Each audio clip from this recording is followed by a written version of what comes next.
Karim Benzema. Une autre polémique est arrivée sur le plateau de Noël Le Graët et sur le bureau de Noël Le Graët plutôt, c'est la chanson de Youssoupha.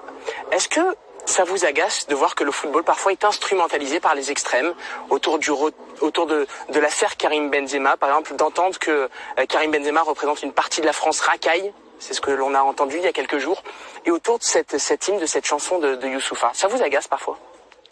Je pense que personne n'a à utiliser le sport ou le football pour essayer de faire passer des messages politiques de division.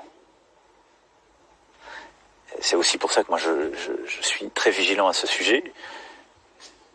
Il y a des polémiques permanentes. Nous les vivons tous et toutes dans notre pays, qui portent ce ferment de division sur absolument tous les sujets, qui sont bien souvent totalement dérisoires. Nous sommes une nation qui a son histoire, sa culture, sa langue, et qui a toujours aspiré à l'universel et dont la force est de savoir être à chaque instant de son histoire plus grande qu'elle-même, en intégrant des femmes et des hommes d'horizons différents qui se battent pour elle. C'est l'histoire de nos armées, c'est l'histoire de notre vie politique, c'est l'histoire de notre vie sportive. Et c'est que chacun et chacune aussi qui y participe se grandissent parce qu'il sert la France. C'est ça qui m'intéresse. Qu'un chanteur soit fier de porter l'équipe de France et les valeurs qui vont avec, et décide aussi d'évoluer lui-même, et peut-être se rendre compte que ce qu'il a fait était des erreurs.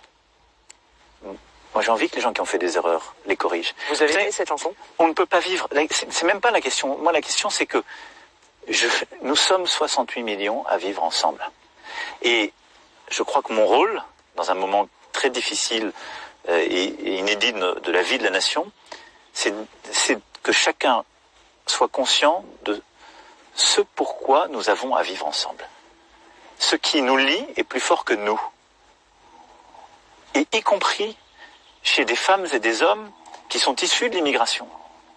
Parce qu'ils ont décidé de joindre une nation, ses valeurs.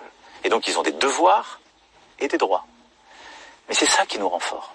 Donc l'esprit de division, de séparation, je me bats depuis le premier jour que je suis engagé en politique et je pense que le rôle de la République est de ne pas céder à ces polémiques, de ne pas perdre de temps avec tout cela, mais plutôt d'avancer. Et moi je me réjouis que l'équipe de France fasse partie de ces aventures collectives, il y en a d'autres dans la nation, qui nous permettent d'avancer, de montrer que Diable, il porte le maillot, il a ses 2 étoiles, il a le coq français, ce coq est gaulois.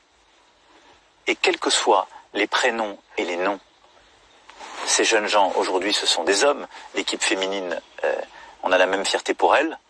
Et je n'oublie pas le moment que j'avais passé avec aussi les joueuses de l'équipe de France de football féminine. Eh bien, ces hommes, puisque c'est dont je parle aujourd'hui, ils portent et ils représentent la France. C'est notre visage, c'est notre fierté. Et que tous ceux qui ne les aiment pas considèrent qu'ils n'aiment pas une part de la France. Mais personne n'a à dire ceci est une part légitime, ceci n'en est pas. Monsieur le Président de la République, il y a un autre dossier qui concerne le foot.